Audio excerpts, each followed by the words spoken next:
아버지 하나님, 예수님께서 이 땅에 오셔서 우리의 죄를 대속하시고 그러나 그 죽음 가운데 부활하신 날을 우리가 기념하며 하나님 앞에 영광을 돌립니다.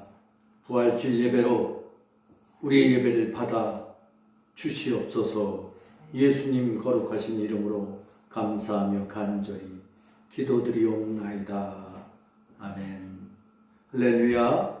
오늘 우리에게 주시는 하나님의 말씀은 구약의 말씀과 신약의 말씀 두 군데를 보도록 하겠습니다. 먼저 구약의 말씀 이사야서 53장 2절에서 6절까지, 그리고 신약의 말씀은 베드로후서 1장 19절로 21절까지입니다.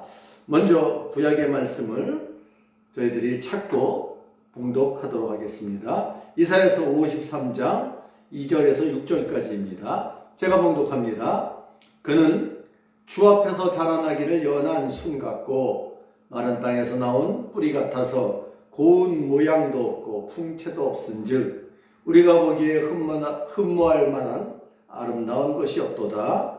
그는 멸시를 받아 사람들에게 버림받았으며 간고를 많이 겪었으며 질고를 아는 자라 마치 사람들이 그에게서 얼굴을 가리는 것 같이 멸시를 당하였고 우리도 그를 귀히 여기지 아니하였도다. 그는 실로 우리의 질고를 지고 우리의 슬픔을 당하였거늘 우리는 생각하기를 그는 징벌을 받아 하나님께 맞으며 고난을 당한다 하였노라. 그가 찔림은 우리의 허물 때문이요 그가 상함은 우리의 죄악 때문이라. 그가 징계를 받음으로 우리는 평화를 누리고 그가 채찍에 맞음으로 우리는 나음을 받았도다.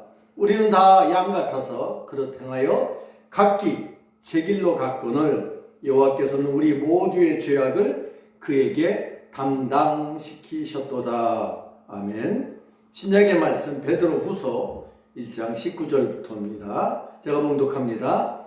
또 우리에게는 더 확실한 예언이 있어 어두운 데를 비추는 등불과 같으니 날이 새어 샛별이 너희 마음에 떠오르기까지 너희가 이것을 주의하는 것이 옳으니라.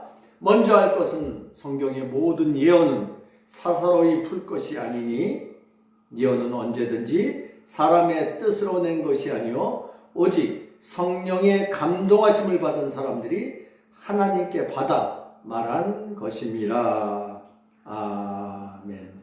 오늘은 복음 그는 착각 네 번째 시간이란 제목을 가지고 우리 함께 말씀을 전할 때 큰 은혜 받으시길 간절히 바랍니다. 오늘은 예수님의 부활을 기념하는 부활주일입니다. No cross, no crown. 십자가 없이는 또한 영광도 없다 하는 그런 말씀을 우리는 너무나 잘 알고 있습니다. 우리가 예수님의 부활을 기뻐하고 감사하고 또한 감격하기도 하고 이날을 기념해서 예배를 드리는데 부활은 죽음을 전제로 한 것입니다. 하나님은 창조주 아니신가요? 그러면 꼭 예수 그리스도의 죽음 외에는 다른 방법이 없었을까? 그럼에도 예수님은 십자가에서 죽으셨습니다. 그 죽으셨던 이유가 하나님께서 예수님을 십자가에서 죽게 하신 그 이유가 도대체 무엇일까? 우리가 한번 생각해 보기로 합니다. 에덴 동산으로 한번 가보겠습니다. 왜냐하면 에덴 동산으로 가서 원인을 찾는 것입니다.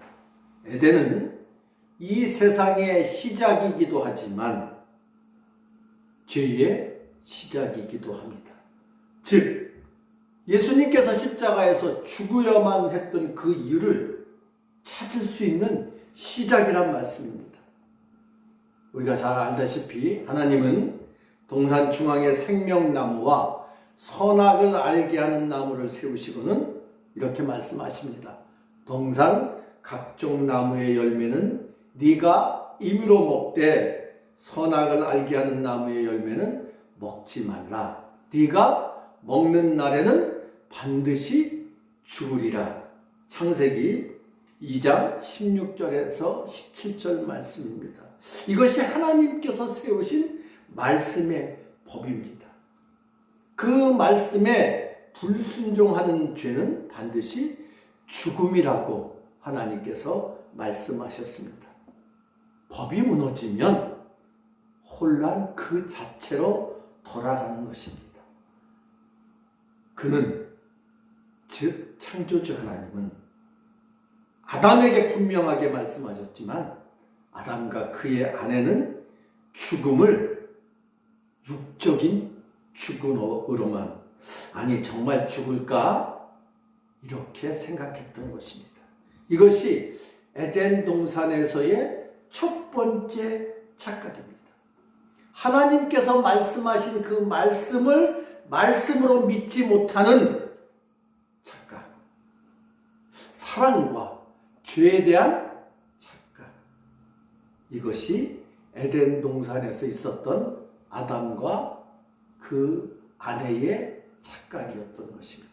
그럼에도 하나님은 아담과 그의 아내에게 죄를 하나님의 말씀을 불순종하고 하나님의 말씀을 말씀으로 믿지 못한 그 죄를 용서할 기회를 주셨어요.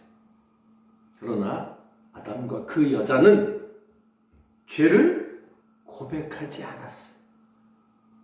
변명했고 심지어 하나님이 주셔서 그렇게 아담은 말했고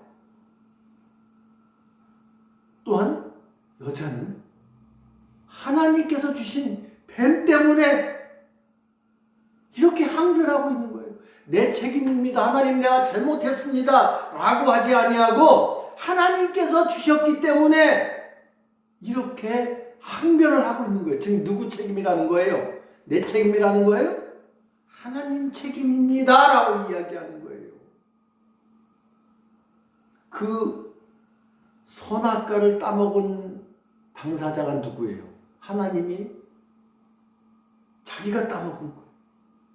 자기가 따먹고는 자기 남편에게 준 거예요. 그런데 지금 뭐라고 그랬어요? 하나님 왜 선악과를 왜 만드셨어요? 지금도 그런 이야기를 묻는 사람들이 많습니다. 왜 하나님은 선악과를 만드셔서 그것을 먹고 사람들이 죄를 지게 만드는 거예요? 처음부터 선악과가 없었으면 죄를 짓지 않았을 것 아니냐라고 말하는 것과 똑같은 말입니다. 아담이 그렇게 이야기를 했어요. 하나님이 주신 그 여자 때문에. 여자는 뱀 때문에 나 때문입니다. 내가 잘못했습니다. 하지 않았다는 거예요. 불순종과 회개하지 않음은 죄입니다. 결국 그 죄는 에덴 동산에서의 추방 그리고 고통과 죽음을 함께 겪게 되는 인생의 굴레를 만들어지게 된 것입니다. 하나님은 사람을 미워하시는 것이 아닙니다. 죄를 미워하시는 겁니다. 그러나 죄의 결과는 죽음입니다. 그 죄의 값을 통해서 이제 하나님께서 지었던 그 에덴 동산에서 쫓겨났고 그리고 많은 또 자손들이 일어났어요. 그러나 그 자손들이 또 수많은 죄를 지어서 이제 노아를 통해서 하나님께서 심판하셨어요. 노아와 그 가족들, 하나님 말씀을 믿었던 그 가족들, 또한 동물들 암수 한 쌍씩만 남겨놓고는 모두 다 물로 심판하셨어요. 그러나 또다시 심판하실 수는 없었기에 또다시 심판하시면 이제 끝이기 때문에 심판을 보류하셨어요. 참으셨어요. 인내하셨어요. 그리고서는 하나님께서 택하신 방법이 예수님을 이 땅에 보내신 겁니다.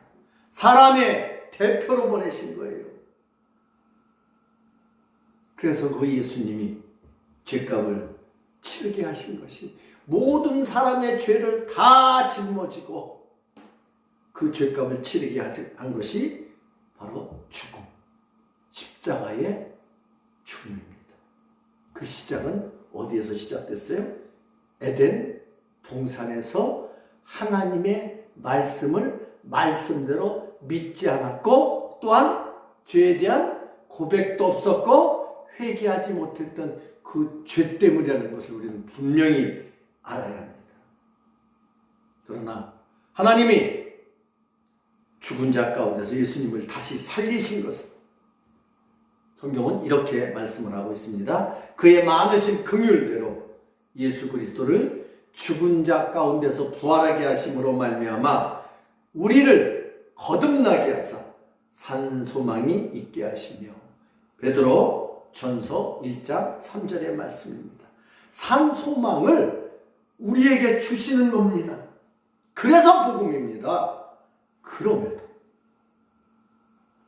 하나님이신 그가 하시는 그 일에 대해서 우리들은 착각합니다. 지금 우리들이 착각하고 있는 것일 수도 있습니다. 그러면 아직도 많은 사람들이 하나님에 대해서, 예수님에 대해서, 부활에 대해서, 하나님 말씀에 대해서 착각하는 것이 무엇일까? 첫 번째는 예수님을 겉모습으로 평가합니다. 예수님을 아는 것, 하나님을 아는 것을 뭐라 하는 줄 아세요? 그것이 바로 신앙.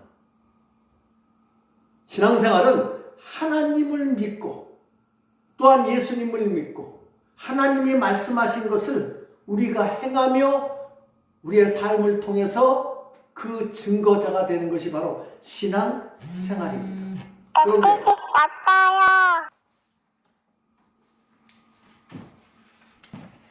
그런데 예수님을 그저 머리로, 착각으로 아는 것이 지금 우리들의 모습이 아닙니까? 착각으로, 머리로, 지식으로 아는 것이 아닌 말씀과 하나님 주신 마음으로 아는 것이 믿음임을 여러분들 분명히 깨닫기 바랍니다. 그러나 사람들의 생각은 이렇습니다. 오늘의 본문 말씀을 한번 보도록 하겠습니다. 본문 이사야서 53장 2절 말씀 한번 우리 함께 보도록 하겠습니다. 뭐라고 사람들이 생각을 하나? 그는 주 앞에서 자라나기를 연한 순 같고 마른 땅에서 나온 뿌리 같아서 고운 모양도 없고 풍채도 없음즉 우리가 보기에 흠모할 만한 아름다운 것이 없도다. 그가 누구예요? 예수 그리스도 이야기를 하고 있습니다. 아름다운 것이 없다고 이렇게 말씀을 하고 있어요. 이 말씀은 예수님이 오시기 전에 벌써 이사야 선지자를 통해서 미리 예언하신 말씀이에요. 사람들의 생각을 이사야 선지자를 통해서 미리 예언하셨다는 거예요. 사람들은 외양을 중시하면서 예수님을 고운 모양도 풍채도 흠모할 만한 아름다운 것도 없다 라고 그렇게 착각하며 말합니다.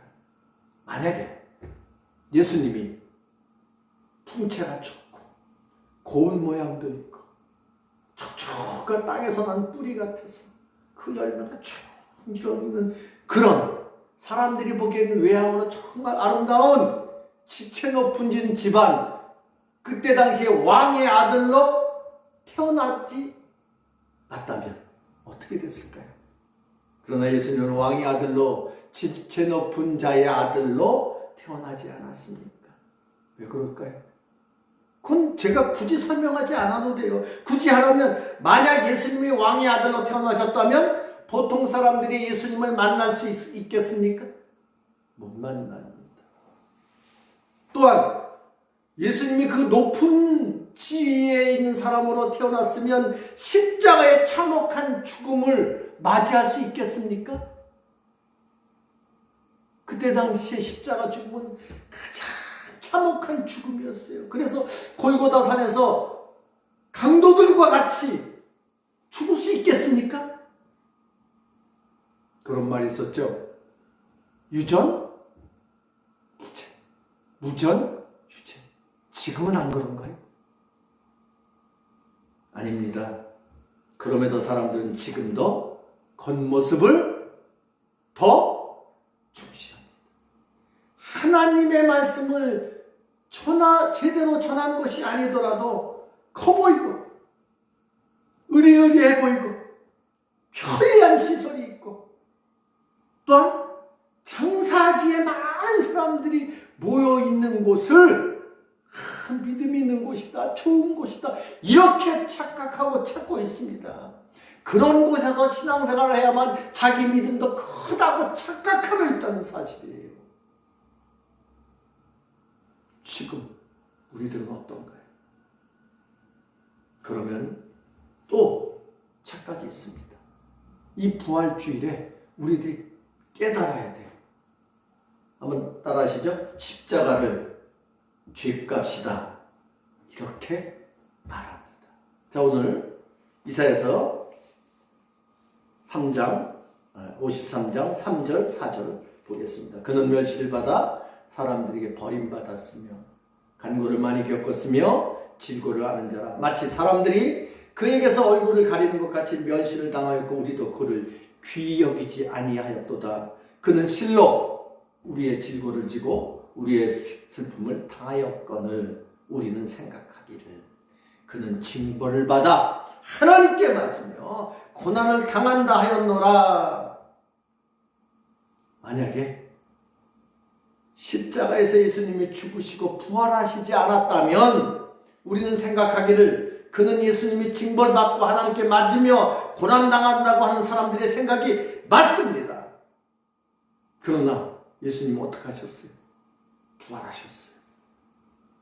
그래서 이것이 착각이 된 겁니다. 부활은 예수님이 받으신 징벌이 아니라는 증거입니다. 할렐루야. 예수님이 부활하시지 않았다면 그들의 생각이 맞아요. 하나님께 징벌을 받은 겁니다. 하나님께 맞은 겁니다. 하나님께 고난을 당한 겁니다. 그러나 예수님은 죽음 가운데 다시 부활하셨어요. 사랑하는 성도 여러분, 세상 사람들은 혹 교회 생활하는 사람들 가운데서도 부활을 그저 하나님의 매직 같은 이적으로만 착각하고 있지는 않습니까? 우리는 이 세상의 착각을 올바르게 가르쳐 주어야 합니다. 그러나 세상은 우리가 전하는 그 복음의 말을, 부활의 복된 소식을 무시하려고 합니다. 오히려 이단 사이비들을 통하여 이 부활의 기쁨의 소식을 평가절하하고 한갓 헌금을 무지막지하게 걷고 그것이 목적이라고 이렇게 말하는 허무맹랑한 무식한 소리를 한갓 종교의 한 행사라는 축제라는 행사로 무시하고 있다는 것을 우리는 잊지 말아야 합니다. 왜 그럴까요? 우리가 가르쳐주는 방법이 달라서 그래요. 우리가 그들에게 가르쳐 주시는 방법은 말이 아니라 우리의 삶을 통해서 부활이 진짜라는 예수님의 살아있는 증거라는 것을 우리의 삶을 통해서 가르쳐주는 은혜들이 있기를 간절히 바랍니다. 이것이 우리들의 사명입니다. 십자가는 죄의 상징이 아니라 우리를 사랑하시는 예수님의 헌신, 희생, 세크라파이스의 상징이라는 것을 잊지 말기 바랍니다. 그러기에 우리는 십자가를 보며 예수님을 생각하고 또 감사해야 하는 것을, 이 기쁨의 소식을 전하여야 하는 것을 우리의 사명으로 알고 가장 중요한 우리의 삶으로 정언하는 그런 은혜들이 있기를 주의 이름으로 부탁을 드립니다. 그리고 지금도 많은 사람들이 착각하는 것이 있습니다. 심지어 교회 다니는, 교회 생활을 하는 사람들도 착각하는 것이 있습니다. 그것은 뭐냐면 한번 따라하시죠. 성경은 사람이 쓴 것이다. 성경을 누가 썼다고요? 사람이 썼다. 사람이 성경이 썼다는 생각이 이 세 번째 착각이에요. 물론 세상 사람들도 이것은 인정합니다.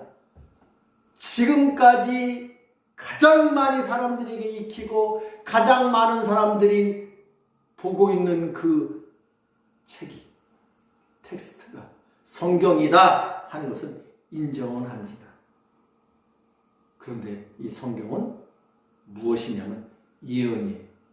한번 읽어보겠습니다. 베드로후서 또 우리에게는 더 확실한 예언이 있어. 어두운 데를 비추는 등불과 같으니 날이 새어 샛별이 너희 마음에 떠오르기까지 너희가 이것을 주의하는 것이 옳으니라. 먼저 할 것은 성경의 모든 예언은 사사로이 풀 것이 아니니 예언은 언제든지 사람의 뜻으로 낸 것이 아니요 오직 성령의 감동하심을 받은 사람들이 하나님께 받아 말한 것이니라. 저는 오늘 구약의 말씀과 신약의 말씀에 짝을 맞추고 있습니다. 짝을 찾아내고 있습니다. 성경의 기록은 사람이 했어요. 그렇지만 사람의 뜻으로 한 것이 아니라 성령 하나님의 감동의 말씀을 받아서 사람이 받아 쓴 겁니다. 내가 했지만 내 힘으로 하는 것이 아니라 하나님이 주신 힘과 은혜로 신앙생활을 하는 것이고 목회를 하는 겁니다. 그런데도 우리들은 내가 신앙생활을 한다고 착각합니다. 이것은 신앙생활을 하는 것이 아니라 교회 생활을 하는 것입니다. 내가 선택해서 오늘 이 자리에 있다고 착각합니다. 하나님께서 인도하심이 아니라 내가 선택했다는 겁니다. 사랑하는 성도 여러분, 우리가 지금 이 자리에서 부활의 기쁨을 누리고 찬양하고 하나님께 예배드림은 철저한 하나님의 인도하심입니다. 믿습니까? 할렐루야. 오늘 하나님이 주신 이 자리에 이 시간에 하나님의 뜻은 그 능력과 힘이 있음을 깨닫고 하나님의 말씀을 통해서 우리가 다시 한번 믿고 이 하나님의 뜻을 전하며 나누겠다는 그런 결단이 우리들의 있기를 간절히 바랍니다. 이것이 하나님께 영광이요 예수님께는 감사와 찬양하는 사람들에게 복음의 기쁜 소식을 전하겠노라 결단하는 우리들이 되기를 다시 한번 주님의 이름으로 축복하며 부탁합니다. 이제 말씀 마칩니다. 오늘 이사야서로 다시 돌아갑니다. 이사야서 53장 5절 말씀 보겠습니다. 그가 찔림은 우리의 허물 때문이며 그가 상함은 우리의 죄악 때문이다. 그가 징계를 받음으로 우리는 평화를 누리고 그가 채찍에 맞음으로 우리는 나음을 받았도다. 예수님의 십자가 죽음이 우리 때문이었지만 십자가 죽음으로 끝나지 않고 우리를 구원하시려는 하나님의 거룩한 뜻을 깨닫고 감사하는 우리가 되기를 간절히 바랍니다. 이것이 예수님이 십자가에서 죽으심과 부활의 이유입니다. 이제 우리는 착각이 아닌 거듭난 산소망의 주인공이 되어야 할 줄로 믿습니다. 지금은 고통의 시대입니다. 이 고통의 시대에 하나님 앞에 드려지는 회개가 그리고 하나님 말씀대로 행하는 참 예배가 하나님께 드려지는 그러한 때임을 다시 한번 깨닫기 바랍니다. 또다시 예수님은 십자가에 못 박으시겠습니까? 이제 우리들이 무엇을 해야 될까? 이제 착각이 아니라 하나님 말씀에 대한 감사와 확신과 기쁨을 누리며 전하는 우리 모두 되기를 주의 이름으로 축복합니다. 그는 하나님은 예수님은 지금도 성령 하나님을 우리에게 보내시고 우리에게 일하십니다. 이 복음의 놀라운 기쁨의 소식을 전하는 우리와 모든 주의 백성들 되기를 주님의 이름으로 부탁합니다. 축복합니다. 기도하겠습니다. 하나님 아버지, 우리가 깨닫게 하여 주옵소서. 착각이 아니라 하나님 말씀을 말씀대로 믿는 거룩한 믿음의 주의 백성들 되게 하여 주옵소서. 부활의 기쁜 소식을 나누며 전하며 영광 돌리게 하여 주옵소서. 예수님 거룩하신 이름으로 감사하며 간절히 기도드리옵나이다. 아멘.